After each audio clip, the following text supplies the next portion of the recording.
सर्व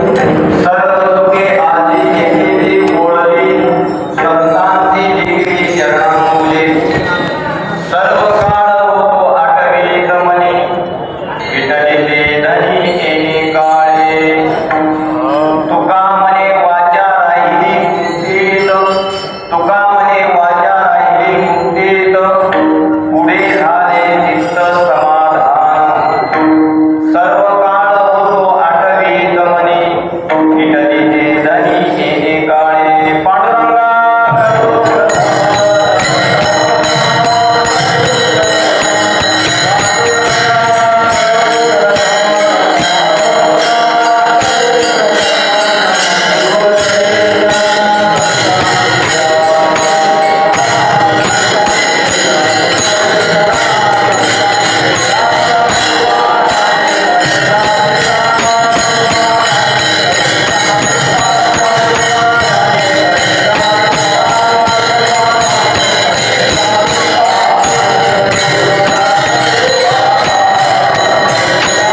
संतांच्या काय माझे वाणी माझे लसुंतासी रंजो चित्तासी आपुया संपाद्य ज्ञान विदाय भक्ती विलिखितो येन समाधी राजा वैराग्यवर्तन विचारवंतम नमामि योगम शिरसा जयांचे क्रिया स्मरण होय सकल विद्यांचे अधिकरण जे वंदू श्री चरण श्री गुरुजी नमस्कार तुम्ही आता सर्व सुखे आजे येथेची ओळदे सर्व सुखे आजे येथेची ओळदे संतांचे देखील चरणामध्ये सर्व काळ होतो आठवीत मनी विटली ते धनी काळे प्रस्तुत सेवेसाठी घेतलेला अभंग महान भगवत भक्त संत हृदय सम्राट श्रीमंत श्री जगद्गुरु तुकोबारा यांच्या गाथेची संतपर प्रकरणातील 3 चरणाचा अभंग असून या अभंगाद्वारे जगद्गुरु तुकोबारा आपल्या जीवनात आलेल्या संतांच्या चरणाची अनुभूती सर्व सुखाची अनुभूती प्रतिपादन करतात. विठ्ठल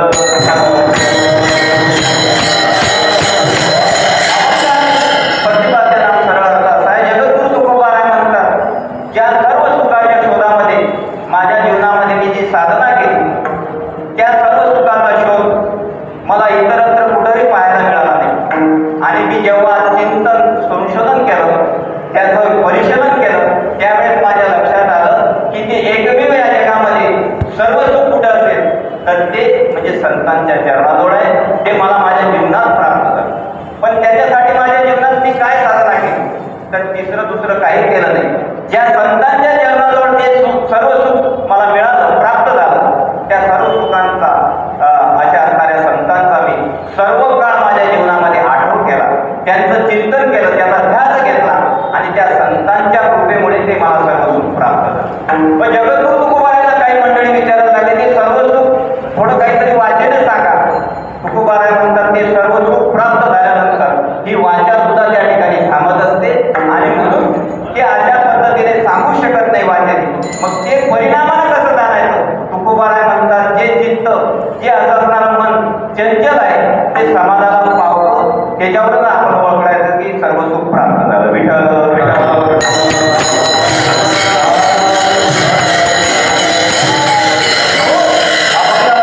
चिंतन करण्याने थोडासा परिहार द्यायचा तो असा. आजचं जे कीर्तन आहे हे नैमित्तिक कीर्तन आहे. वारकरी शिक्षण संस्थेमध्ये गुरुवर्य फुले बाबांच्या शब्दात जर सांगायचं जे हिमालयाच्या तोडीचे जे महापुरुष होऊन गेले त्यापैकी आज ज्यांचं पुण्यस्मरण आहे असे असणारे प्रातस्मरणीय वैकुंठवासी गुरुनाम गुरु असे असणारे भाऊसाहेब महाराज यांचं असणारं एक पुण्यस्मरण आहे आणि त्या पुण्यस्मरणानिमित्त आजची ही सेवा आहे. वास्तविक पाहता माझी ही सेवा नव्हती. मग तुम्ही नव्हती तर तुम्ही उभे कशी काय भेटावा.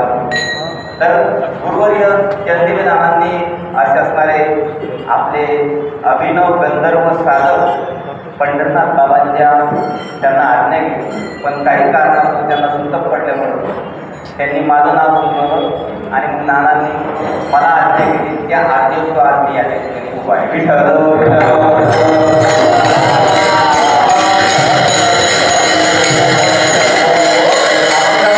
काही बोलण्यापूर्वी आतापर्यंत माझ्या हृदय धडधड होती पण बाबा जेव्हापासून आले तेव्हा खाली व्हायला लागली.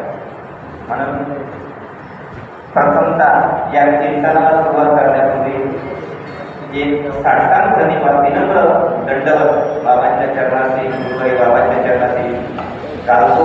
तदनंतर गुरुवर्य शास्त्री बाबांच्या चरणाशी विनम्र दंडवत घालतो. तदनंतर त्यांच्या मार्फत माझ्याकडे सेवा आली असे असणारे गुरुवर्य चंदीनाथ त्यांच्याही चरणाचे विनम्र दंडवत करतो. सर्व विश्वस्त मंडळींच्या ज्यांनी अध्यक्ष मार्फत त्यांनी विनम्र दंडवत घालतो. सर्व संस्थेची गुरुवर्य विद्यमान गुरुवर्य मंडळी आहे त्यांच्याही चरणाचे विनम्र दंडवत घालतो.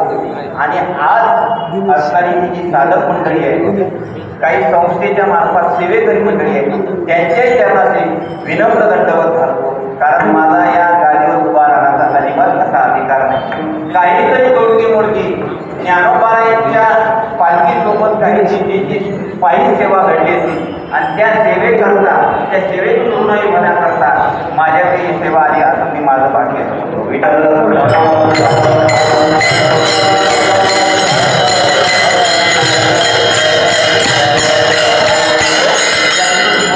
पुण्यस्मरण आहे, त्यांचा अधिकार फार मोठा आहे.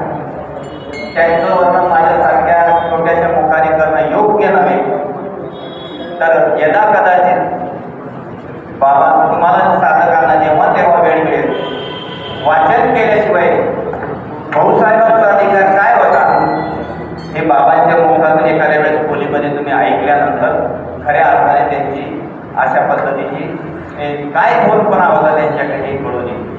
पण तरीसुद्धा आता बाबांच्या वय परंपरेचा विचार जर केला तर हा कुठला तरी वारसा पुढे चालवला पाहिजे.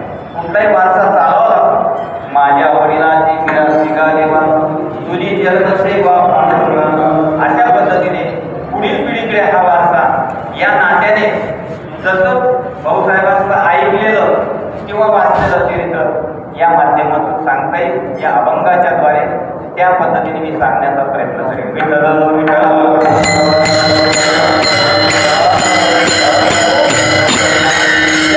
सर्व साधक मंडळी अभंगावर काय बोलणार आहे, काय चिंतन सांगणार आहे हे बऱ्यापैकी तुम्हाला माहिती आहे. परंतु तरीसुद्धा चरित्र सुद्धा भाऊसाहेबांचं बऱ्यापैकी साधक मंडळींना माहीतच असेल. पण तरीसुद्धा त्याचा काय उल्लेख करावा तर त्याचं कारण असं आहे, खादल्याची खादेवावे अशा प्रकारचं जे नेहमी आपण काल जेवण केलं म्हणजे आज जेवण करत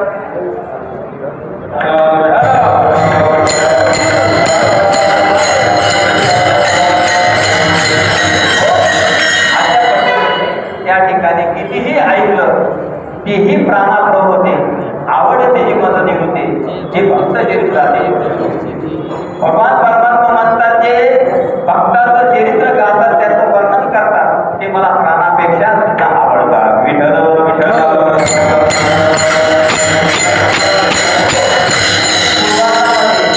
जेवढं संस्थेमध्ये बसल्यानंतर माझ्या वाट्याला त्या तोडक्या मोडक्या शब्दामध्ये मी अभंगाचा भाव सांगण्याचा प्रयत्न करतो आणि तदनंतर उत्तरार्धामध्ये विशेष करून भाऊसाहेबांचं चरित्र सांगण्याचा जास्त करतो, जेणेकरून त्याचा हेतू एकच की इथे असणारी जी साधक मंडळी आहे या साधकांना त्या चरित्राचा मार्गदर्शनपर त्यांच्या जीवनात लाभ व्हावा हा त्याच्या पाठीमागचा आहे. म्हणून विशेषतः नानांनी सांगितलं की जास्तीत जास्त करून अभंगाचा भाव राहिला तरी चालेल पण भाऊसाहेब कसे होते हे सांगण्याचा प्रयत्न कर. विठ्ठल विठ्ठल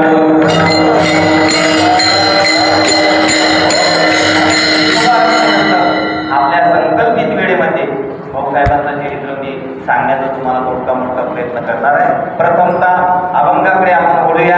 मानवी जीवनाचा जर विचार केला तर मानवी जीवनाचा विचार केल्यानंतर आपल्या असं लक्षात येतं एखादा साधा एखादा मुमुक्षु ज्यावेळेस परमार्थाच्या मार्गावरून चालू वाटचाल करत असतो, वाटचाल करत असताना त्याला दोन प्रकारचे अशा प्रकारचे ज्ञान होतात. बाबांनी शिकवलेलं आहे देवांनी. तर दोन प्रकारचे ज्ञान होतात, एक म्हणजे परोक्ष ज्ञान आणि दुसरं म्हणजे अपरोक्ष ज्ञान. त्याला दुसरा शब्द सुद्धा जोडता येईल, एक परोक्ष अनुभूती आणि एक अपरोक्ष अनुभूती. हे दोन प्रकारचे ज्ञान होतात आणि जेव्हा हे दोन ज्ञान एकत्र येतात त्या दोन्ही अनुभूती या साधकाच्या जीवनात एकत्रीकरण होतो तेव्हा त्याला खऱ्या अर्थाने त्या सर्व सुखाचा लाभ होऊ शकतो.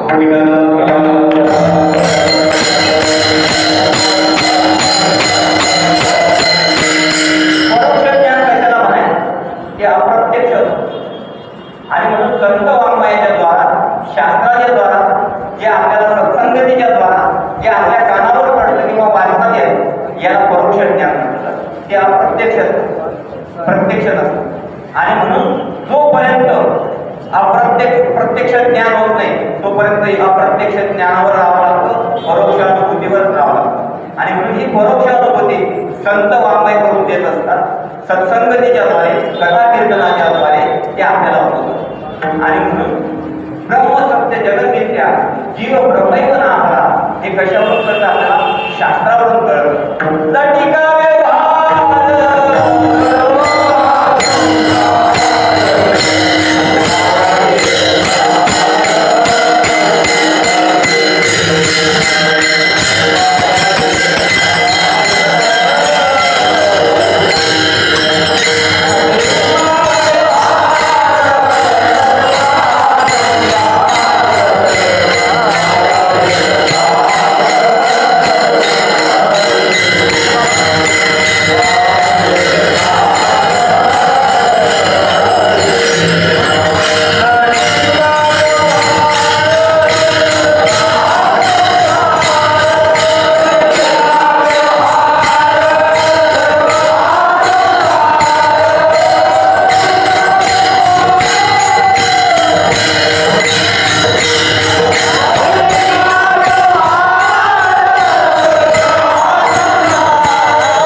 एक भगवान परमात्मा खरा आहे आणि बाकीचं जे असं असणारं खोटं आहे. हे कशावरून कळलं? याचं ज्ञान जे झालं आपल्याला, याची परोक्ष अनुभूती जी आली ही संत वाङ्मयावरून झाली. म्हणून याला शास्त्र प्रचिती सुद्धा असं म्हटलं जातं.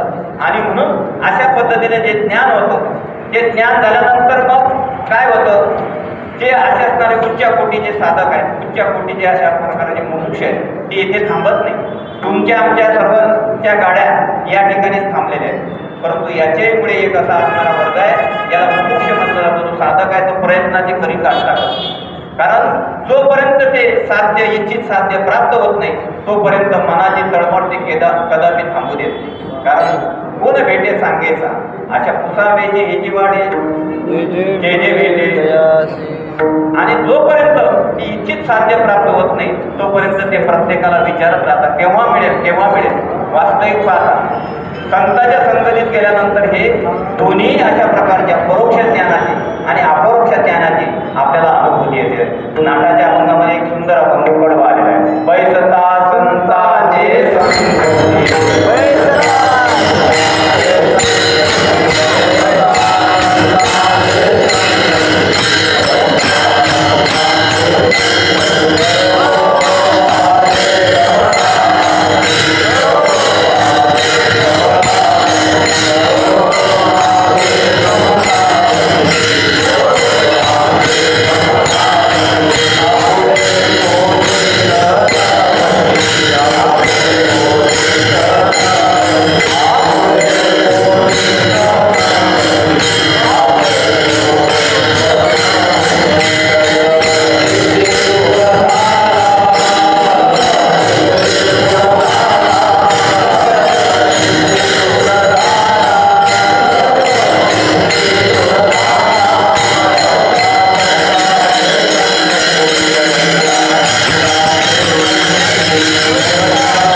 आणि म्हणून दोन्ही प्रकारचे ज्ञान सांगतात. पण असं असणारा दोन्ही प्रकारचे ज्ञान ज्या जीवनामध्ये ज्या मनुष्याला प्राप्त होतात तो खऱ्या अर्थाने भाग्यवान. असा मनुष्य सहसा करून सापडत नाही. गीतेमध्ये भगवान परमात्मा म्हणतात, मनुष्यानां सहस्रेषु कश्चित् यतति सिद्धये यततामपि सिद्धानां कश्चित् मां वेत्ति तत्त्वतः. किंवा तुकाराम विरहायचा मुनी तुका त्याचे लोकांनी. अशा प्रकारचा साधक, अशा प्रकारचा मनुष्य सहसा करून सापडत नाही, तो दुर्लभ आहे. आणि म्हणून ज्याच्या जीवनामध्ये परोक्ष ज्ञान आणि अपरोक्ष अनुभूती हे दोन्ही एकत्रीकरण झालं आणि त्याचा अशा प्रकारचा त्याला अनुभव प्राप्त झाला. अनुभव प्राप्त झाल्यानंतर त्याची काय स्थिती होती? तुकाराम म्हणतात, माझ्या जीवनामध्ये हे दोन्ही प्रकारच्या अनुभूत्या प्राप्त झाल्या आणि मग त्या कुठं प्राप्त झाल्यानंतर मला त्या सर्व सुखाची अनुभूती जी आली त्या अभंगाच्या पहिल्या सर्व सुखे आली.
तुकोबाराय म्हणतात ते सर्व सुख मला संतांच्या चरणाजवळ प्राप्त झालं. आता सर्व सुख कशाला म्हणतात? गुरुवर्य देवबाबा पाठामध्ये सांगायचे की सुख हा शब्द कशा अर्थाने घ्यायचा? दुःखाच्या सापेक्ष सुख शब्द येतो, मग ते सुख या ठिकाणी घ्यायचं का?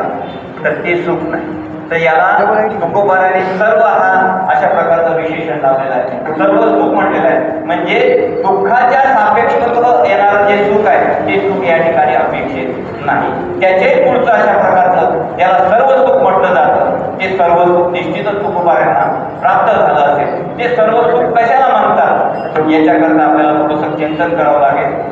कारण सुखाचे अनेक प्रकार आहेत. त्याच्यामध्ये दोन प्रकार पडतात, एक सविषय सुख आणि एक निर्विषय सुख. सविषय सुख कशाला म्हणतात? पंचविषयाच्या द्वारा जे प्राप्त झाल्यासारखं वाटतं त्याला सविषय सुख म्हणतात. विठ्ठल विठ्ठल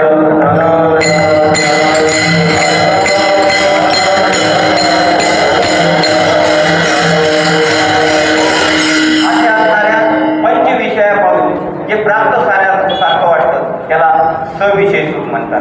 त्या सविषय सुखामध्ये सुद्धा दोन प्रकार पडतात, एक निषिद्ध विषयापासून होणारा सुख आणि एक विहित विषयापासून होणारा सुख. वास्तविक पाहता ते दोन्ही अशा प्रकारचे दुःखच आहे, परंतु प्रकार करायचे म्हणून दोन प्रकार करायचे. म्हणून निषिद्ध विषयापासून होणारा सुख आणि एक विहित विषयापासून होणारा सुख. म्हणून जे पंच विषयाच्या द्वारा विषय वास्तविक पाहता पंचदशिकार सांगतात की अशा असणाऱ्या 11व्या प्रकरणात विषय उपलब्धेषु अंतःकरण विषय उपलब्धेषु परवे नुकुतोसते अंतःकरण मनोवृत्ती अशा प्रकारचं त्या ठिकाणी बिंब पडतो. त्यावेळेस अशा असणारं अंतःकरण स्थिरता होते. विषय प्राप्त झाल्यानं अंतःकरण स्थिर होतं आणि स्थिर झालेल्या विषयामध्ये त्या अंतःकरणामध्ये सुखाचा भास होतो. त्याला सविषय सुख म्हटलं जातं. आणि म्हणून विहित विषयापासून होणारं सुख आणि निषिद्ध विषयापासून होणारं सुख जे शास्त्राने करायला सांगितलं नाही त्याच्याद्वारे सुद्धा विषय प्राप्त होतो. उदाहरणार्थ जर घ्यायचं असेल तर जसं हॉटेलीतले असे असणारे पदार्थ त्याने सुद्धा भूक शमवली जाते आणि आपल्या घरी सात्विक केलेले पदार्थ त्याने सुद्धा भूक शमवली जाते. आणि दोन्हीचा अर्थ जर बघितला भूक दोन्हीने जाते, परंतु ज्या हॉटेलीतले जे पदार्थ आहेत हे निषिद्ध विषयापासून होणारं सुख देणारे आणि घरी बनवलेले पदार्थ आहेत हे विहित विषयापासून होणारे सुख आहे. वास्तविक त्याला सुख म्हणता येत नाही. जरी एखादा ग्राम्य भाषेतला एखादा दृष्टांत सांगतो की कितीही संडास आपण भारी बांधला तरी त्याचे ते दुर्गंधी तिथे आहेत आणि एखादा झोपडीचा संडास असला तट्ट्याचा संडास असला तरी त्या सुद्धा ठिकाणी दुर्गंधी आहे. जरी हे निषिद्ध विषयापासून होणारं सुख आणि विहित विषयापासून शेवटी हे दुःखच आहे. विठ्ठल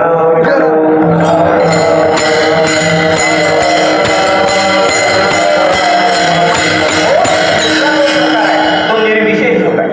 निर्विषय सुख त्या ठिकाणी आता पंचविषय नाही, विषया वाचून जे होणारं सुख आहे त्यामध्ये सुद्धा दोन प्रकार पडतात, एक सवृत्तिक सुख आणि एक निवृत्तिक सुख. सवृत्तिक सुख कशाला म्हणायचं? ज्या ठिकाणी वृत्ती आहे म्हणजे जोपर्यंत खऱ्या अर्थाने ते सुख प्राप्त होत नाही, अहम ब्रह्मास्मी वृत्ती प्राप्त झाल्यानंतर त्याला सवृत्तिक सुख म्हणतात. विठ्ठल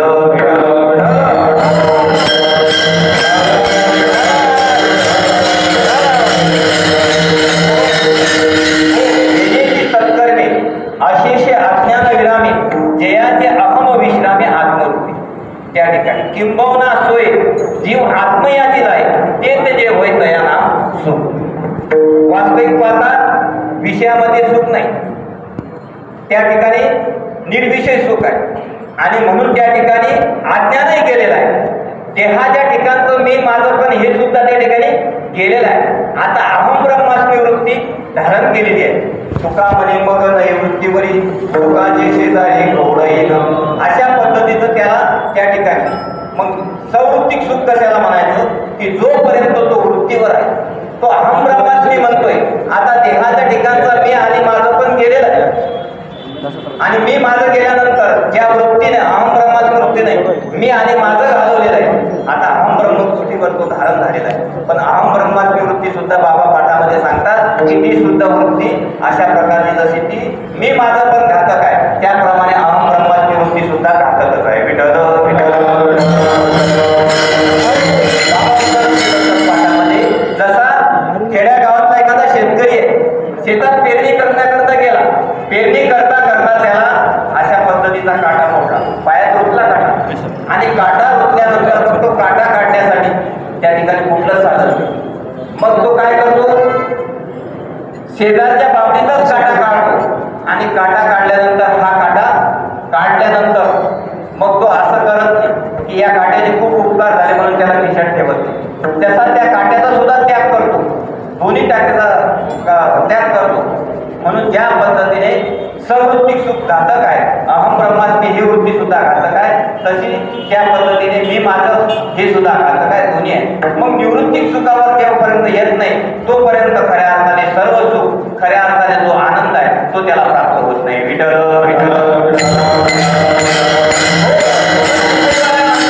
आंधळ्याच्या रूपकातून सांगतात की आता ते माझ्या ठिकाणचं गेलेलं आहे, ते सर्व सुख मला प्राप्त झालेलं आहे. सहज मी आंधळा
की झोपेमध्ये आनंदच आहे, झोपेमध्ये आनंदच आहे, समाधीतच सुख आहे, निर्वृत्तिक सुखाचं सुख आहे.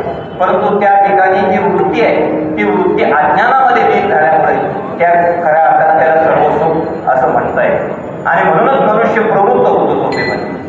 आता तुम्हाला साधक मंडळीला जाता जाता सांगतो, माझ्या जीवनात तो प्रसंग आला म्हणून हे निवृत्तिक सुख जाऊ द्या, परंतु आपण आळंदीला यायच्या अगोदर तुमचं सांगता येते की मी कधीच दुपारी झोपत नव्हतो.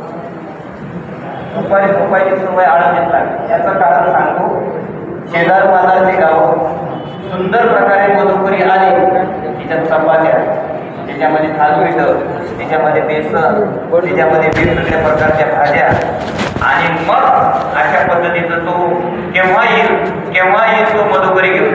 आणि एकदाच जेवण झालं आणि जेवण झाल्यानंतर मग बाबाच्या पाठाला जुन्या संस्थेमध्ये एक मुलगा आमच्या पाठामध्ये अक्षरशः बाबाच्या समोर झोपला. विचार सागर बाबाच्या पाठी एवढी. मग हे सुख आपल्याला गावाकडे होतं का? कधी दुपारी तुम्ही झोपले का? गावाकडे नाही. अशाच पद्धतीचं सुख आहे, फक्त हे अज्ञानामध्ये त्याच्यात वृत्ती लीन आहे. ती जर ज्ञानामध्ये लीन झाली तर त्या ठिकाणी सूर्य अवस्थेचं जे सुख आहे ते प्राप्त झाल्याशिवाय राहत नाही.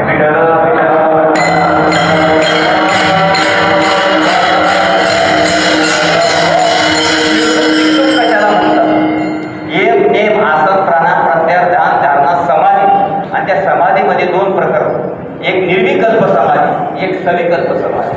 सविकल्प समाधी कशाला म्हणायचं की जोपर्यंत तो देहावर आहे. एखादा मनुष्य इंद्रियामध्ये पूर येऊन गेला, यदा कदाचित आता पावसाळ्याचे दिवस चालू आहे, एखादा साधक आंघोळी करता गेला आणि त्या पुरामध्ये एखादा मनुष्य वाहत चालला आणि तो मला म्हणाला की मी मेलो, मला वाटतं मी मेलो. खऱ्या अर्थात तो मेला आणि ज्यावेळेस तो मरेल त्यावेळेस सांगण्यासाठी तिथं राहणार नाही.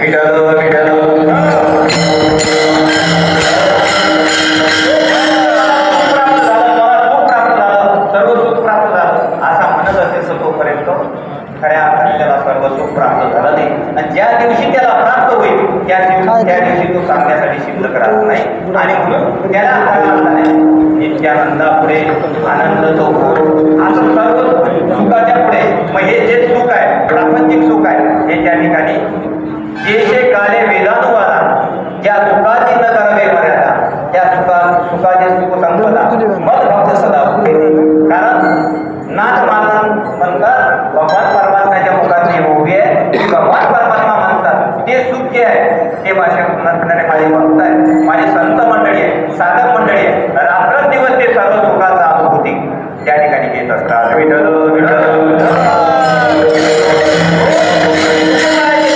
त्यांनी साधना केली आणि साधना केल्यानंतर त्या सर्व सुखाच्या शोधामध्ये ते निघाले होते आणि मग ते सर्व सुख त्यांना संतांच्या चरणाजवळ प्राप्त झाल्यानंतर ते किती प्राप्त झालं तर त्या ठिकाणी शब्द वापरतात, सर्व सुखे आधी येथेची ओढली संतांची देखील चरण. त्यांचे चरण पाहिल्याबरोबर चरणांबुजे, अंबुजे म्हणजे कमल, कम आणि अल हे दोन शब्द आहेत. नमश्री शंकरानंद गुरु पादांबू जन्मनी, त्या ठिकाणी सुद्धा आपण पंचदशीमध्ये हा श्लोक रोज म्हणत असतो.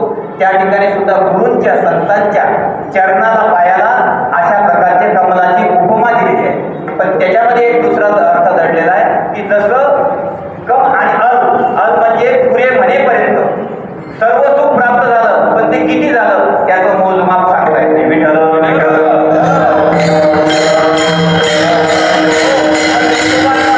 मला चरणाजवळ प्राप्त झालं. सुख वाटे जेठाये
संदीपांनी एकदा ज्ञानदर्शन धर्मशाळेमध्ये कीर्तन करत असताना सांगितलं होतं ते म्हणजे मोठ्या धाडसाने मी बोलत आहे.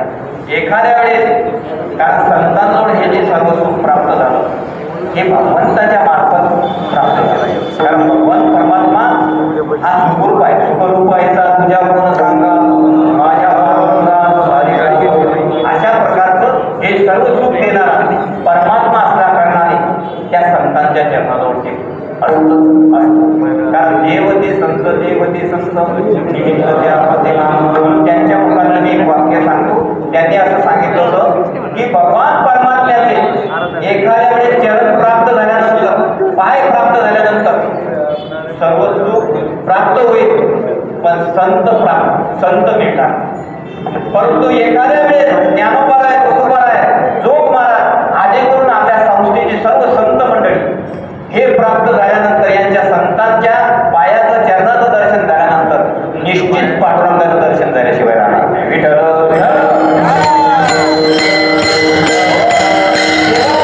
प्राप्त झाल्यानंतर संतांचे पाय प्राप्त होतीलच असं सांगता येते. नामदेवरायांचं उदाहरण प्रसिद्ध आहे. भगवंताचे पाय प्राप्त झाले पण संतांचे पाय त्यांच्या जीवनात प्राप्त झाले. पाय या शब्दाचा गुरुवारी फुले बाबा सांगायचा काय अर्थ घ्यायचा हरिप्राप्तीशी उपाय धरावे ते संतांचे पाय या शब्दाचा अर्थ स्वरूप या अर्थाने घ्यायचा. विठ्ठल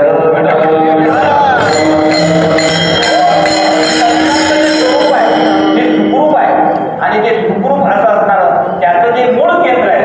आणि म्हणून बघा रामायणापासून तर ज्ञानोबारांच्या काळापर्यंत ज्यावेळेस प्रभू रामचंद्र म्हणले की मी असा असणारा अयोध्येचा कारभार पाहणार नाही आणि त्यावेळेस भरत सुद्धा तयार होईना तो सुद्धा म्हणला मी राज्यकारभार पाहणार नाही.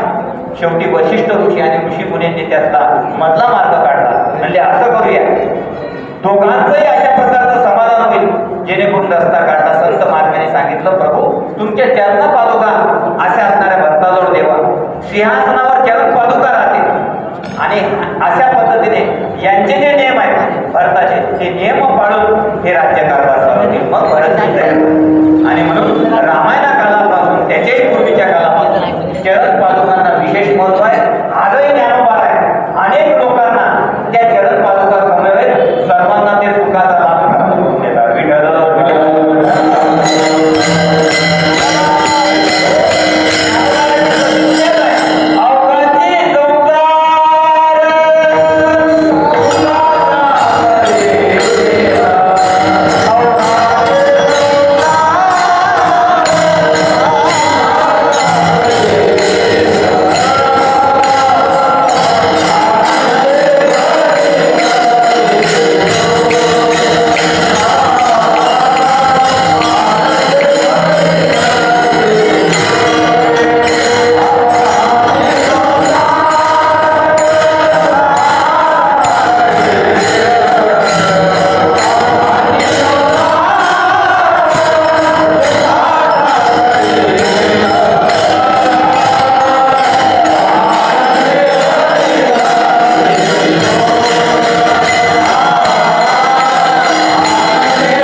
असतात आणि या न्यायाला उलट भगवान परमात्माला जेव्हा जेव्हा एखाद्या वेळेस सुख लागत असतं, विश्रांती लागत असते, तर ते संतांच्या जवळ येतात. संतांचे सुख झाली देवा म्हणून ही सेवा करी त्यांचे. आणि म्हणून भगवान परमात्म्याला, पंढरी परमात्म्याला सुद्धा जगाचा कारभार करून केव्हा केव्हा विश्रांतीची गरज असते. मग आमचे गुरुवारी मारुती बाबा म्हणतात ते कुठं येतं?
तिथं श्रोते नाही पण टाळते प्रमाण भरपूर आहे. या कारणे देव वेडावला वैकुंठ सोडून संत सदनी राहिला. धन्य धन्य ते वैष्णव. तो भगवान परमात्मा सुद्धा त्याला सर्व सुखाची विश्रांतीची गरज असते तेव्हा ते ज्ञानोबारायच्या जगात. कारण ज्ञानोबाराय सर्व सुखाची लहरी ज्ञानाबाई अलंकापुरी शिवपीठ हे जुनाड ज्ञानाबाई. आणि म्हणून आधी करून संतांजवळ हे भरभरून सुख आणि ते संतांजवळचं सुख जगद्गुरु तुकोबाराय म्हणतात माझ्या जीवनात प्राप्त झालं. पण माझ्या जीवनात हे सुख प्राप्त होण्यासाठी, सर्व सुख प्राप्त होण्यासाठी मी काय साधना केली तर ते जगद्गुरु तुकोबाराय अभंगाच्या दिली.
तुकोबाराय म्हणतात त्याच्या करता माझ्या जीवनामध्ये मी काय साधना केली तर काही निरावरण दिवस त्या संतांचा आठवण केला.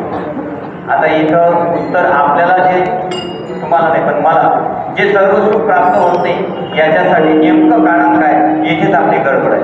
आपण केव्हा केव्हा संतांचा आठवण करतो आणि म्हणून केव्हा केव्हा आपल्याला सुख झाल्यासारखं वाटतं म्हणजे अखंड सुख प्राप्त होत नाही. पण तुकोबाराय म्हणतात ते माझी मदत झाली अनावर माझ्या छंद या नामाचा केलेला त्याकरता देवाचं नाम असेल ही साधना असेल ही वेगवेगळी साधना असेल त्यांचा ध्यास घेतला उजळणे भाग्याचा अवघी चिंतावारली संत दर्शने आला रात्रंदिवस त्या ठिकाणी सत्यगुरुराय कृपा मद केली परिणाय घडली सेवा काय अशा पद्धतीनं मला जेव्हा केव्हा ते गुरु प्राप्त होते केव्हा संत प्राप्त होतील आणि केव्हा अशा पद्धतीचं ते सर्व सुख प्राप्त होईल याच्याकरता तुकोबाराय सर्व काळ शब्द ठेवतात. सर्व काळ होतो आठवण घेत होतो विठ्ठलीची धनी येणे काळी ज्या काळामध्ये मला त्या साधू संतांचं दर्शन झालं. बाबाजी आपले सांगितले नाम मंत्र दिला माघ शुद्ध दशमी किंवा शुद्ध दशमी किंवा गुरुवार गेला अंगीकार कामने आणि मग त्या दिवशी कृत्य झालो इच्छा केली ते पावलो आता निश्चिंतीने पावलो विसावा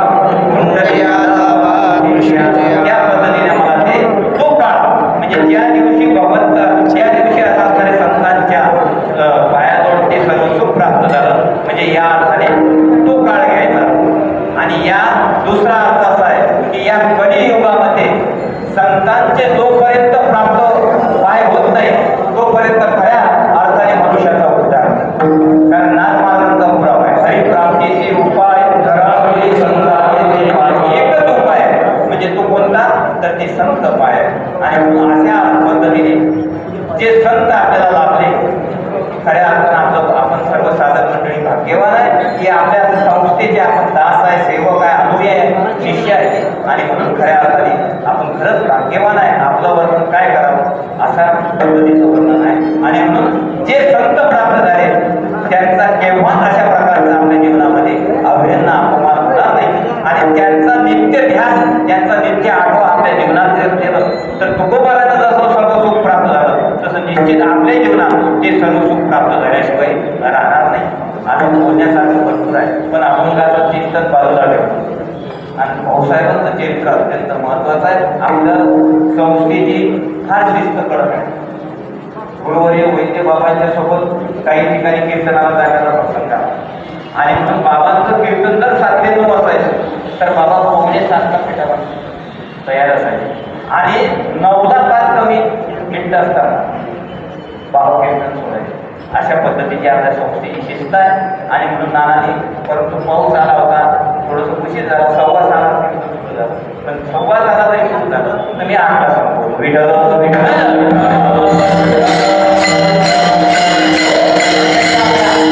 विठ्ठल नेमाप्रमाणे विठोबा रत्ने भजन घेऊ आणि उरलेल्या वेळेमध्ये आता एका चरणाचा भाव आहे तुम्ही पाहून घ्या नाही तर माझ्या खोलीवर या मी तुम्हाला वही देतो चिंतन देतो. विठोबा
कशा पद्धतीचं आहे आम्हाला थोडं वाचेने सांगा. तर तुकोबाराय म्हणतात त्या ठिकाणी वाचा कुंठित होती तुकामणी वाचा राहिली कुंठित. पण तुकोबाराय का हो परा पश्यंती मध्यमा वैखरी जे आपण आता मी कीर्तन करता हे वैखरी वाणी आहे. या वैखरी वाण्याला सांगता येत नाही का तुकाराम म्हणतात ते चूक एवढा अशा पद्धतीचं नाही, त्या ठिकाणी सांगू शकत नाही. त्या चारही वाण्या त्या ठिकाणी अपुऱ्या पडतात आणि म्हणून तुका म्हणे वाचा राहिली. पण निश्चित आहे ज्याच्या जीवनामध्ये गुरुवर्य मोठे बाबा एक वाक्य म्हणायचे की बाबा सांगायचे पाठामध्ये की परमार्थाला माणूस लागल्यानंतर एकदम काही सगळं काम क्रोधाधिक विकार जाणार नाही. पण मोठे बाबा म्हणायचे निश्चित त्याची तीव्रता कमी राहणार. परमार्थ जरी ते समोर जाणार नाही, काम क्रोध लोभ निमाले काही अवघी आनंदाची सृष्टी झाली हे संतांनी म्हणावं, आपण म्हणू शकत नाही. परंतु निश्चित आहे मोठे बाबा म्हणायचे जर अशा पद्धतीने आपल्या तोडकी मोडकी जरी साधना केली तरी या कामक्रोधाधिक विकारांचे कारण हे कामक्रोधाधिक विकार साधकाचं मनात मनुष्याचं दुष्कर करणार आहे. विठ्ठल विठ्ठल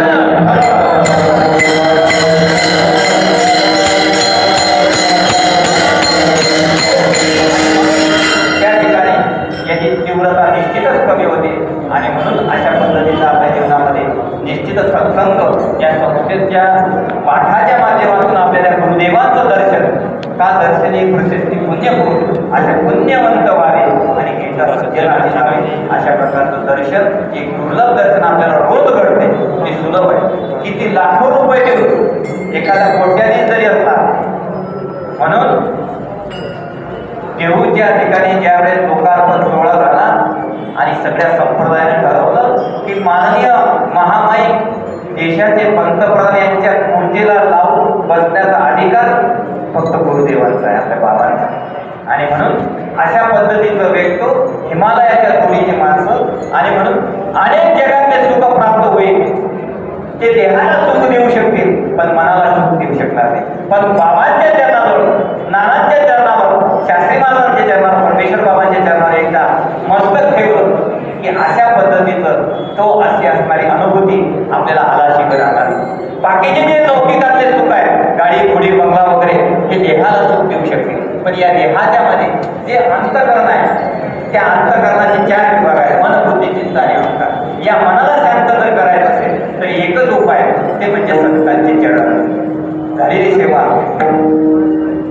तुमच्या चरणी समर्पित करू आणि या ठिकाणी चरित्राकडे वळूया. ज्यांच्या निमित्तानं हे कीर्तन आहे किंवा नैमित्तिक कीर्तन मी सांगून गेलो आणि नानाजी काल मला फोन करायला लावला. वास्तविक बाबांची सेवा होती पंढरनाथ बाबांची आणि ती माझ्या वाट्याला आली. मग कालपासून मला सोबत लागेल ना विठ्ठल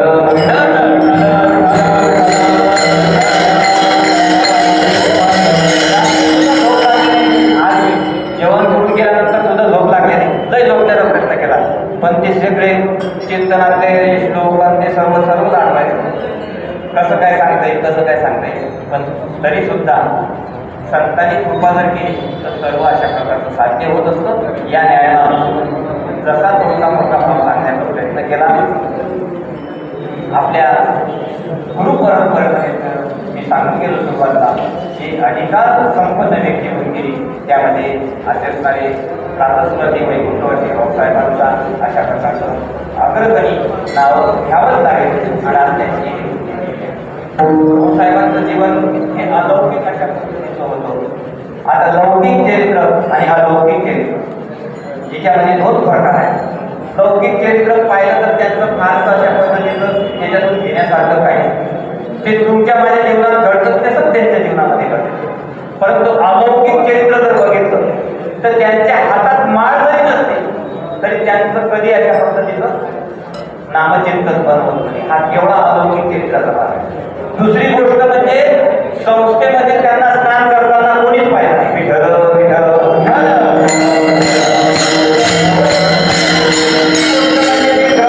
उपलब्ध आहे आपल्या संस्थेमध्ये.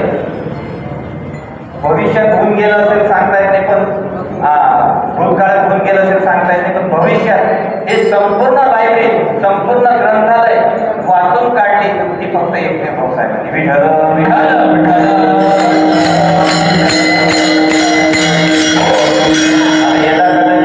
त्यांच्या निमित्तानं कीर्तन म्हणजे त्यांचं वर्णन करतो म्हणजे इतर गुरुवारी मंडळी काही कमी नव्हते बघा. ते सुद्धा त्याच तोडीचे होते. गुरुवारी मोठे बाबा असतील, गुरुवारी भोले बाबा असतील, गुरुवारी निकम बाबा असतील, सर्व गुरुवर्य शांताराम फुले असतील, कदम माऊली, सर्व संस्थेची ही जी परंपरा आहे ही दिव्य परंपरा आहे. कोणी कोणापेक्षा कमी आहे. विठ्ठल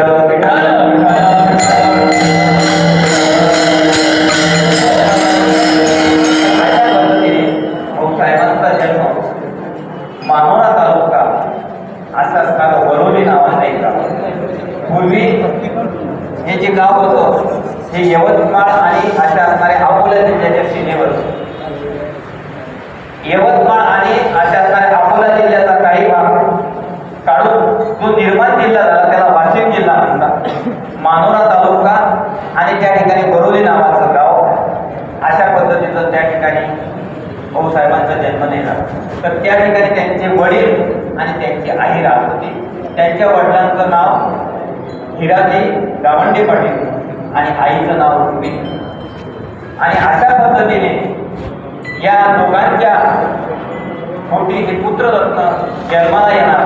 आणि म्हणून रुक्मिणी आईला त्यांच्या सासू सासऱ्यांनी त्यांचं जे माहेर आहे सायकड्या नावाचं गाव आहे त्या सायकड्याला पाठवलं. आणि अशा असणाऱ्या सायकड्या या गावामध्ये त्या ठिकाणी दुपारी 12:30 वाजता भाऊसाहेबांचं दुसरं एक विशेष आहे की त्यांचा प्रयाण सुद्धा ऑगस्ट महिन्यातच आहे आणि त्यांचा जन्म सुद्धा ऑगस्ट महिन्यातच आहे. विठ्ठल विठ्ठल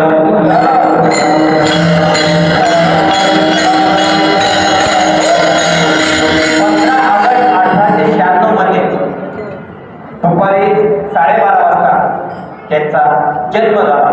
आणि जन्म झाल्यानंतर 5वीच्या दिवशी त्यांचं नाव नारायण अशा प्रकारचं ठेवण्यात आलं. आणि नारायण ठेवल्यानंतर त्या ठिकाणी सुंदर अशा प्रकारची देहयष्टी, त्या ठिकाणी बोलके डोळे आणि अशा प्रकारची भरीव मूर्ती पाहिल्यानंतर कोण्याही आजूबाजूला शेताची बाजाराला ते बाळ घ्यावं असं वाटत होतं. आणि म्हणून अशा पद्धतीने त्या ठिकाणी तो बारशाचा कार्यक्रम उरकून ज्यावेळेस रुक्मिणी माता या ठिकाणी वरोली या गावी आली. आणि तदनंतर हिराजी भाऊंना अजून 2 अपत्य झाले. म्हणजे भाऊसाहेबांना 2 भाऊ झाले. त्यांचं नाव अनुजभाई वामन आणि परशुराम. भाऊसाहेब मोठे असल्यामुळे हे भाऊसाहेब पदवी कशी प्राप्त झाली तर त्या ठिकाणी 4 मुलं जर असते तर सगळ्यात जो थोरला आहे, सगळ्यात जो मोठा आहे त्यांना भाऊ अशी म्हणण्याची पद्धती आहे.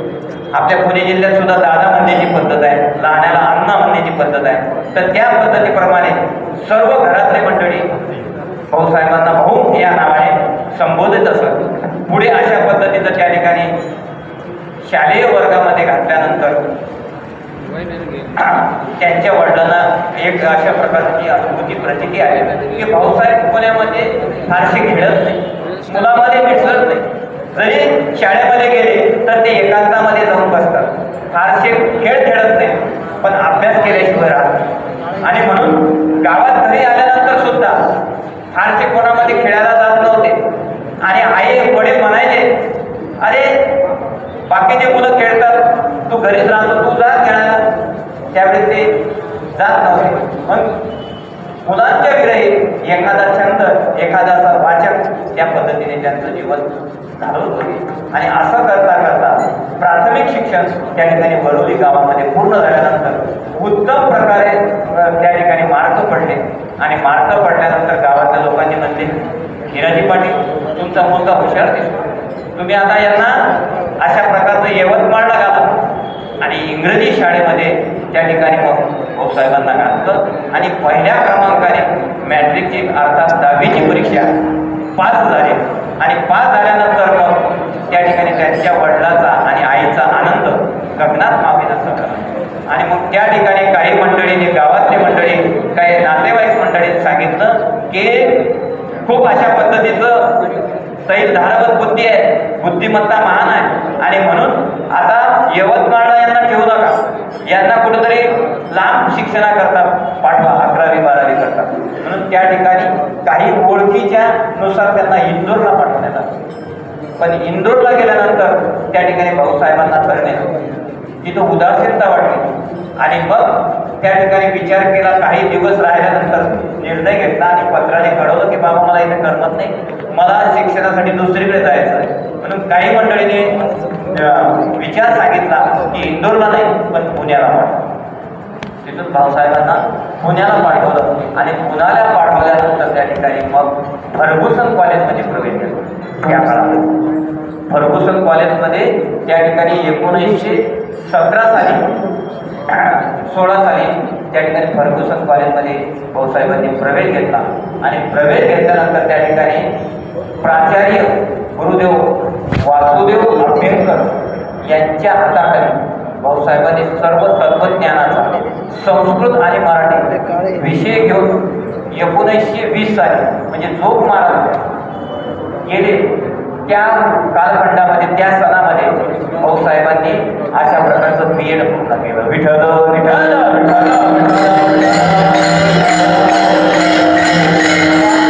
वाचनाचा छंद असल्या कारणाने केसरी वर्तमानपत्र भाऊसाहेबांच्या हातात पडलं आणि अशा पद्धतीचा कोणी अशा प्रकारचा महान महात्मा आळंदीहून आजारी पडून जातो, परंतु पुणे जोपर्यंत आळंदी येत नाही तोपर्यंत आपला प्राण सोडत नाही अशी कोणती व्यक्ती आहे.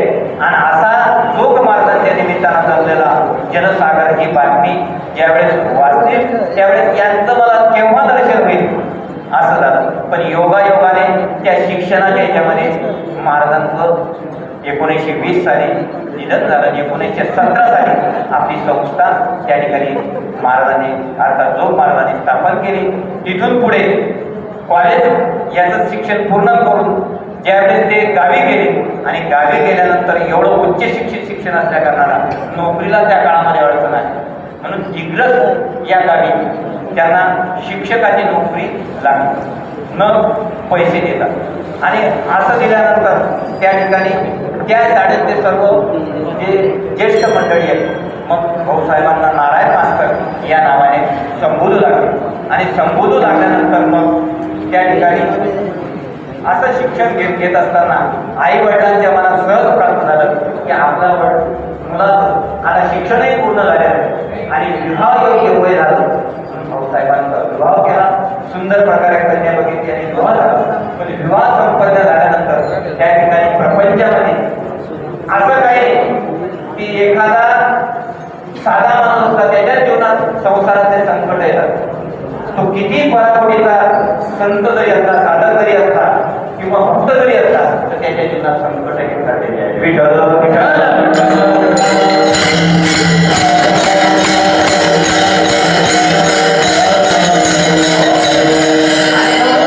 पहिलं ते अपत्य झालं भाऊसाहेबांना ते मुलगा, पण मुलगा काही दिवसाचा सोबती राहिला आणि मुलगा वारल्यानंतर अतोनात दुःख झालं.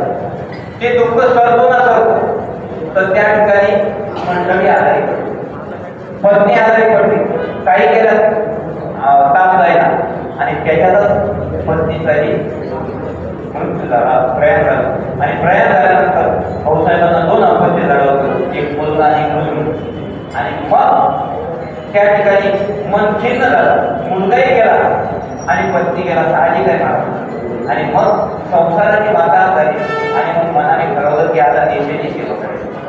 आणि म्हणून भाऊसाहेब जे निघाले कोणाला न सांगता ते असणारे त्या काळामध्ये स्वातंत्र्य होतं, इंग्रजांचा काळ होता आणि म्हणून मिलिटरीमध्ये भरती झाली. आणि मिलिटरीमध्ये भरती झाल्यानंतर गावाच्या लोकांनी पुष्कळ शोध घेतला आणि शेवटी एक दिवस तारा की मी असा असणाऱ्या मिलिटरीमध्ये भरती झालो. मग काही गावातले मंडळी गेले, समजूत घातली आणि हे आपलं काम नाही, तुम्ही हुशार आहे. आणि अशा पद्धतीचं समजूत घातल्यानंतर परत भाऊसाहेबांना अशा पद्धतीने त्या ठिकाणी वरुली या गावी आलो आणि वरुली गावाला आल्यानंतर त्याच परिसरामध्ये एक दिवस असा योग घडून आला असतो, भाग्य घडून आलं की त्या ठिकाणी नामसप्ताह होता आणि त्या नामसप्ताहामध्ये प्रातस्मरणीय वैकुंठवासी गुरुवर्य रामचंद्र महाराज नागपूरकर यांचं कीर्तन होतं. असंख्य टाळकरी होते, गाणारे वाजणारे. आणि त्या ठिकाणी भाऊसाहेब पुढे बसले आणि पुढे बसल्यानंतर मग त्या ठिकाणी विवेकासहित वैराग्याचे पण त्या ठिकाणी विवेक उत्पन्न झाला, वैराग्य उत्पन्न झाला आणि कीर्तन जे विठ्ठल झालं तरी त्यांची जी मूर्ती आहे रामचंद्र बाबाची, ही मूर्ती भाऊसाहेबांच्या नजरे आढळून जात. आणि असं असल्या कारणाने मग त्या ठिकाणी काही थोड्याच दिवसांनी पंढरपूरची वारी आहे आणि वारी आल्यानंतर भाऊसाहेबांच्या मामा जे होते चंद्रभान पाटील, त्या चंद्रभानजी पाटील यांनी भाऊसाहेबांना पायी वारीला आणलं. ती पायी वारी घडली 1900 त्या ठिकाणी 32 साली. प्रथमतः भाऊसाहेब पंढरपूरला आले आणि पंढरपूरला आल्यानंतर मग त्या ठिकाणी माळा धारण केली आणि धारण केल्यानंतर त्या ठिकाणी पुढचा प्रवास सुरू झाला.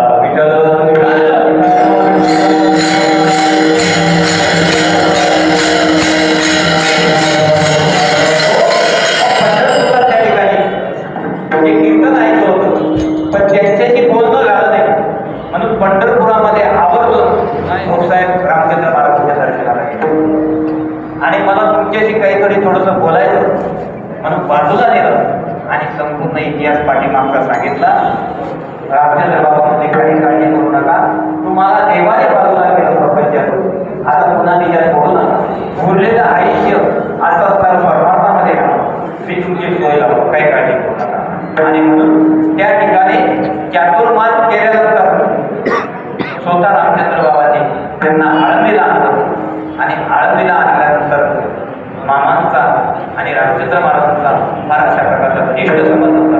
मामांच्या स्वाधीन केलं आणि स्वाधीन केल्यानंतर त्या ठिकाणी 1939 साली भाऊसाहेब संस्थेत बसले. विठ्ठल विठ्ठल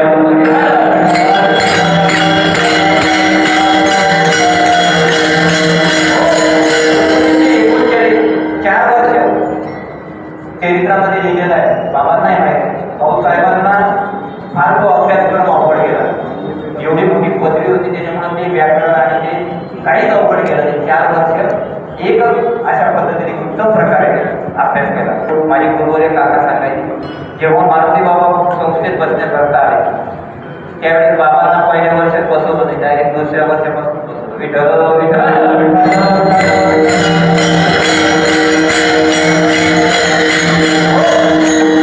अशा पद्धतीने 4 वर्ष पूर्ण झाले. पण पूर्ण झाल्यानंतर त्या ठिकाणी डोंगरावर जाऊन गाथ्याचं आणि बाकीच्या संत वाङ्मयाचं त्या ठिकाणी परिशीलन केलं आणि त्यामध्ये मोलाचं मार्गदर्शन गुरुवर्य मारुती बाबा गुरु यांचं लाभल्यानंतर कालांतराने संस्थेमध्ये शिक्षकांची उणीव भासू लागली आणि उणीव भासल्यानंतर एक दिवस त्या ठिकाणी मारुती बाबा आणि लक्ष्मण महाराज इगतपुरीकर यांनी मामासाहेबांना परिचय करून दिला. ओळखतच होते पण विशेष परिचय करून दिला की हे असं असणारे असं पद्धतीचं आहे. आणि मग ज्यावेळेस परिचय सांगत असताना भाऊसाहेबांचं शिक्षण हे भरघोसून कॉलेज झालं असं सांगितल्यानंतर मग त्या बोलण्यावरून मामाने जाणलं की ही आपल्या संस्थेला अत्यंत उपयोगाची अशी व्यक्ती आहे. आणि त्याच काळात भाऊसाहेबांची शिक्षक म्हणून त्या ठिकाणी नेमणूक झाली. नेमणूक झाल्यानंतर त्या ठिकाणी यथायोग्य आपल्याला जो शिकवायचा आहे ते पहिले आपल्याला यायला पाहिजे म्हणून पंचदशी नावाचा ग्रंथ शिकवण्यासाठी बाबांनी भाऊसाहेबांना नेमलेलं होतं. आणि नेमलेलं असल्या कारणाने प्रथमतः त्याने उपोद्गत केला. पूर्ण अशा प्रकारचा पंचदशी उपोद्गत केली. म्हणून पाठ शिकवत असताना ती इतर मुलांकडे फार बारकाईने अशा पद्धतीने करते. कधी कधी ती राखवायची सुद्धा आणि कधी कधी ती प्रेमानं सुद्धा तेवढंच प्रेम करते. एखाद्या साधकाला राखवायचे तेवढं आणि त्याच्यावर पुत्रवत प्रेमाने प्रेमही तेवढेच करायचे. अशा पद्धतीने त्या ठिकाणी संस्थेची शिक्षक पदाची सांभाळत असताना त्या ठिकाणी अनेक त्या ठिकाणी त्यांना जे गुरुबंधू लागले त्यामध्ये वैकुंठवासी प्रातस्मरणीय शांताराम गुरुजींचं सुद्धा शिक्षण उत्तम प्रकारे झाले असताना केव्हा केव्हा असं काही मंडळी बाबा पण सांगतील तुम्हाला की ते दोघं बोलत असताना केव्हा इंग्रजीमध्ये बोलायचे, मराठी शब्द येऊन द्यायचा आणि जेव्हा मराठी बोलतो तेव्हा इंग्रजी शब्द येऊ द्यायचा. असं त्यांचं दोघांचं पद्य होतं.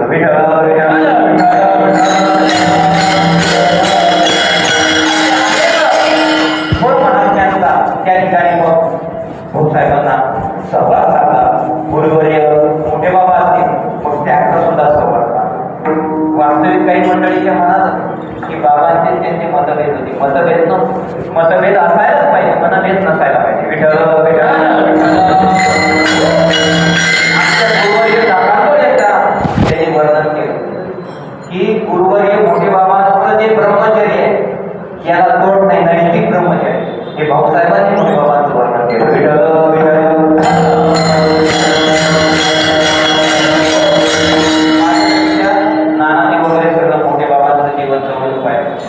बाबांचं ब्रह्मचर्य म्हणजे ब्रह्मचर्य, त्याला तोडणं. बाबांचं शरीर आपल्याला जर बघितलं तर असं उजेड पडायचं. अशा पद्धतीचं श्री गुरु नंदुसिंग बाबा असते, श्री गुरु शिंपी बाबा असते, श्री गुरु सगळ्या वैद्य बाबांचा असे निगम बाबांचा आणि त्याच्या अगोदरचे जे थोरात झाले जे गुरुवर्य मंडळी होती या सर्वांचं त्या ठिकाणी हे होतं मार्गदर्शन लाभलं होतं. आणि असं करता करता मग जवळजवळ त्या ठिकाणी 1956 साली सर्वांमध्ये भाऊसाहेबांची चिटणीस म्हणून त्या ठिकाणी नेमणूक झाली. म्हणून 3 वर्ष त्या ठिकाणी 56, 57 आणि 58 हा काळ चिटणीस पद्धतीनं त्याने उत्तम प्रकारे सांभाळला. परत कालांतराने 1900 त्या ठिकाणी 66 साली का 65 साली त्या ठिकाणी चिटणीस पदाची पुन्हा धुरा त्यांच्यावर सचिव पदाची धुरा. तसे आज आपले नाना सांभाळतात. नानांचा सुद्धा काळ सुवर्ण काळ राहील. एवढं कोणत्याच सचिवाच्या काळामध्ये काम झालं तेवढं नानांच्या काळात झालं.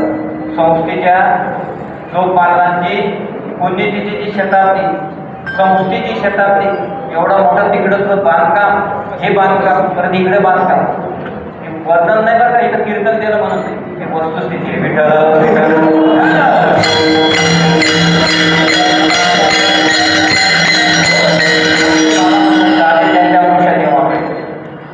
माझ्याकडे 2014 साली विना, म्हणजे मोदीचं सरकार माझ्याकडे विनासारखा म्हणजे 12 वर्ष झाला माझ्याकडे विना शेडगे दिंडीचं.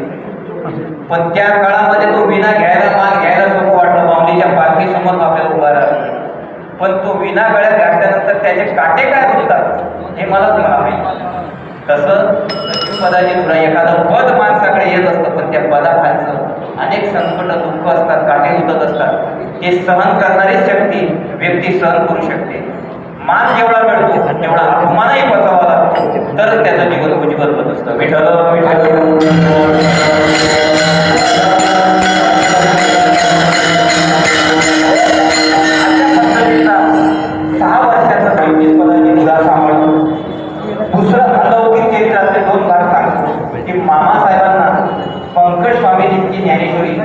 जेव्हा अशा प्रकारची सार्थ पुन्हा प्रकाशित करायची होती आणि त्यातले काही संदर्भ, त्यातले काही गोष्टी मामासाहेब एस.टी. कॉलेजचे प्राचार्यत्व असल्या कारणाने मामांना तेवढा वेळ देता येत नव्हता.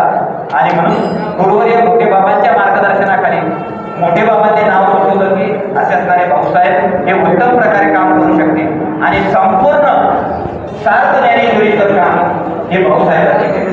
पण तुम्ही म्हणतात त्याचा कुठं उल्लेख नाही, तर माझे नाम हात या वृत्तीचे असल्या कारणाने अमानित्व त्यांच्या ठिकाणी तुमच्या डोळा देखावे, सुकीर्ती काने नाही खावे, अशा पद्धतीची त्यांची वृत्ती असल्यामुळे त्यांनी स्वतःहून सांगितलं की माझा नामाचा उल्लेख करणार. दुसरी त्यांच्या जीवनामध्ये दुसरी क्रांती की तुकोबारांचे जे 4,500 मोने 5,000 अभंग आहेत, या अभंगाच्या चरणाची कळवेची सूची आहे. पहिला ते आद्य अक्षर असतं त्याची सूची करणं सोपं आहे, पण 40 चरणाचं किंवा 60 चरणाचं, 10 चरणाचं, 100 चरणाचं त्याचं अ आ इ या ज्या बाराखडीप्रमाणे त्याचं संपूर्ण आपल्या मुळाक्षराप्रमाणे त्याचं संपूर्ण सूची तयार करणं हे अत्यंत कठीण असं कठीण. ती एका दिवसात झाली. त्याला भाऊसाहेबांना फार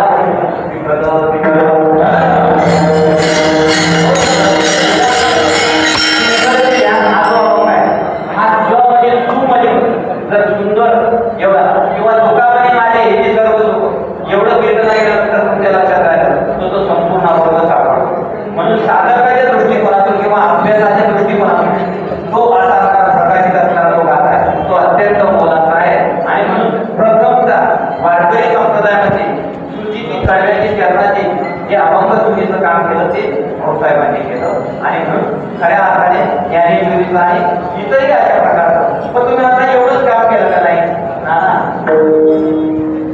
काही साधकांना वेगळं वाटेल ते संस्थेत आल्यानंतर एवढंच काम केलं तरी तनु मनु जीवे चरणाशी लागावे अगरवता करावे दास्य सकळ म्हणजे दासीचा दास करून ठेवा आशीर्वाद द्यावा.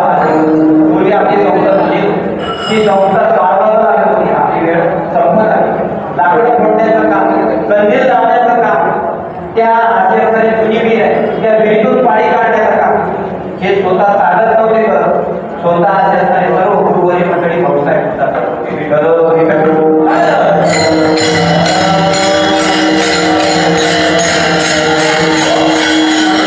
अशा पद्धतीने त्याने सर्व या महाराष्ट्रभर या संस्थेचा प्रचार आणि प्रसार केला. कीर्तनाच्या प्रवचनाच्या माध्यमातून भाऊसाहेब जास्त ठराविक ठिकाणी कीर्तन करत होते पण प्रवचन आवडीनं करत होते मंदिरामध्ये. आणि देऊची वारी ते पायी करत होते आणि जोपर्यंत त्यांना चालता येत होतो तोपर्यंत त्यांनी आपल्या संस्थेच्या दिंडीत अर्थात शेळके दिंडी क्रमांक 3 मध्ये आपली संपूर्ण वारी केली. आणि वारी केल्यानंतर बरेच मोठे मोठे माणसं त्यांच्या जीवनामध्ये श्रीमंतही आले काही साधक मंडळी आले. आणि म्हणून गुरुवर्य मारुती बाबांचं जीवन किंवा गुरुवर्य वैद्य बाबांचं जीवन घडवण्यासाठी सिंहाचा वाटा जर कोणाचा असेल तर तो भाऊसाहेबांचा आहे.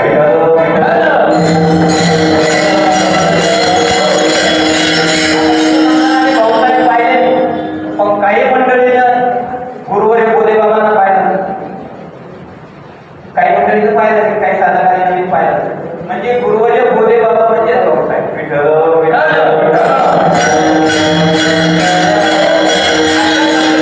कसं जीवन असावं, कशी साधक असावं, अवस्था असावी असं संपूर्ण जीवन त्यांचं जीवन गेलं. आणि असं जीवन काढता काढता त्या ठिकाणी बरेच मंडळी त्यांच्या जीवनात प्राप्त झाली.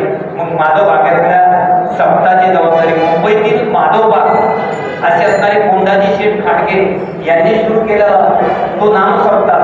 त्या सप्ताहाची धुरा भाऊसाहेबांनी काही वेळ पाहिली. त्याच्यानंतर मोठे बाबांनी सुद्धा पाहिले, अमृत महाराजांनी पाहिली आणि मग पोपट महाराजांनी सुद्धा बघितलं. अशा प्रकारचा माधव बागेतला सप्ताह असो किंवा त्या ठिकाणी आपल्या संस्थेला ज्यांनी भरभरून देण केली असे असणारे नलुताई खरे त्यांचे मिस्टर हे माळकरी नव्हते आणि मग त्यांना माळकरी करण्याच्या मध्ये सिंहाचा वाटा भाऊसाहेबांचा होता. आणि तिथून पुढे देवीदास धर्मशाळा असो आपल्या वारकरी शिक्षण संस्थेसाठी सुद्धा भरी योगदान. आणि त्या ठिकाणी आपली संस्था पंढरपूरची निर्माण करण्याचं काम जेव्हा मामासाहेबांनी मोठे बाबांनी आणि भाऊसाहेबांनी हातात घेतलं तेव्हा मग त्या ठिकाणी जसं नानांनी आता कष्ट घेतले आणि आपली नवीन जागा बाबांच्या मार्गदर्शनाखाली त्याची खरेदी झाली भविष्याचा विचार करून.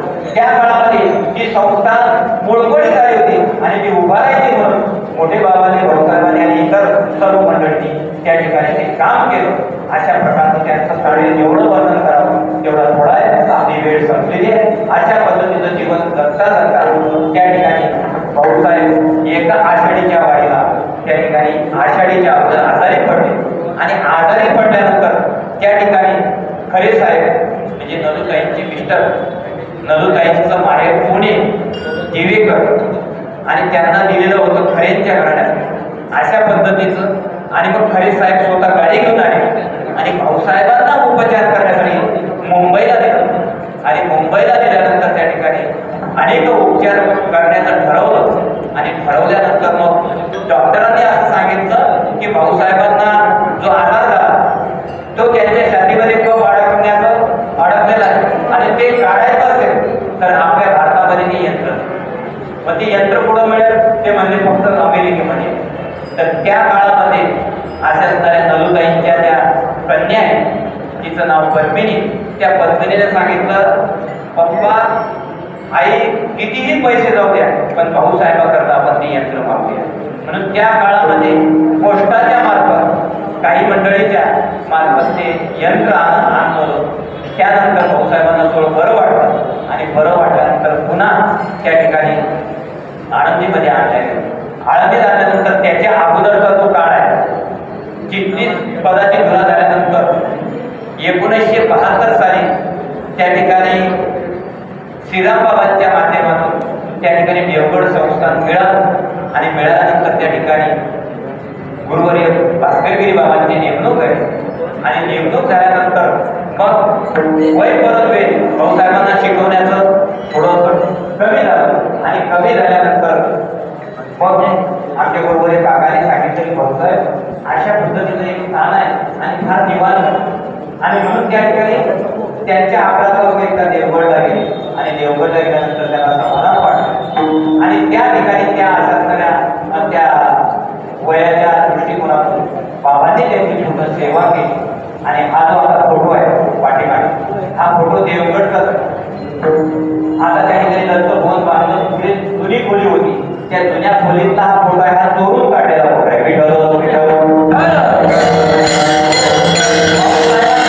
फोटो उपलब्ध आहे एक तो अशा हाताचा जो फोटो आहे तो पांडुरंगाच्या दर्शनाला जात असताना देवले खरे साहेबांची महापूजा होती आणि भाऊसाहेबांना जमत नव्हतं त्यांनी महापूजा करावी ते म्हणजे मी इथे विष्णू सहस्रनाम त्या देवळीत बसून म्हणतो आणि म्हणून काही त्यांच्यासोबत आलेल्या फोटोग्राफर नाही फोटो काढायचा प्रयत्न केला त्यावेळी भाऊसाहेब त्याला म्हणजे फोटो काढत होतो आणि मग फोटो काढत होतो म्हणून तो हात असा आशीर्वाद करत झाला असे 2-3 फोटो पण ते 2-4 फोटो काढल्यानंतर काकांना वाटलं हे मोठ्या आनंदाने आपण भाऊसाहेबांना फोटो दाखवू आणि म्हणजे भाऊसाहेब किती सुंदर फोटो काढले फोटो काढल्यानंतर म्हणजे बघू तरी त्याचे म्हणजे बघितल्यानंतर हातात घेतले त्याच्या बारीकचे प्रयत्न मग फोटो तो कसा राहिला तर त्याच्यात जी निगेटिव्ह होती त्याच्यानंतर तो फोटो परत उपलब्ध झाला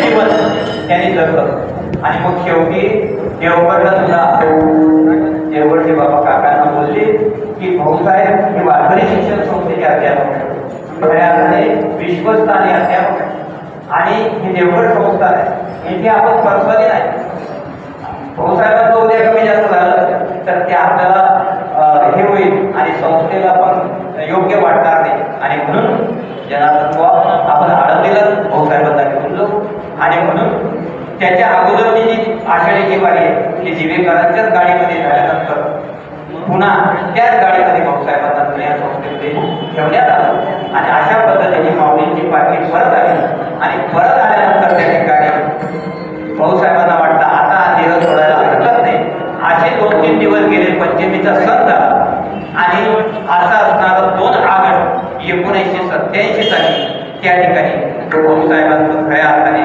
त्यांनी आपली जी प्राणज्योत आहे ते माऊलीच्या चरणी देवी विठ्ठल विठ्ठल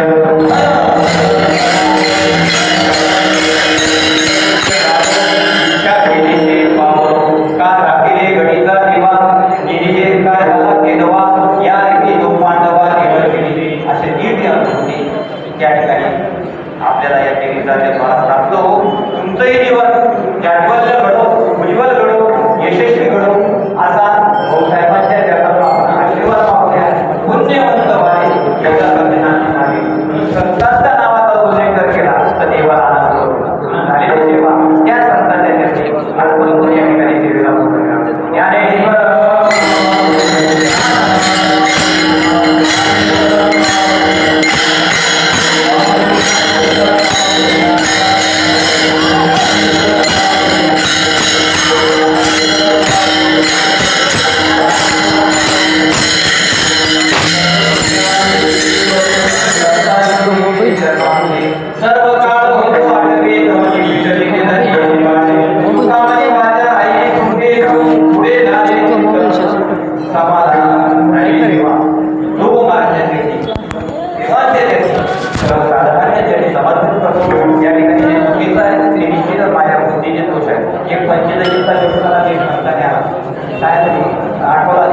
आणि म्हणून त्याच्याबद्दल मी क्षमा आणि परत जे बरोबर आहे जे बाबा इथे बसलेले आहेत त्यांचं आहे ते तुम्ही घेऊन जा घेऊन ते आधी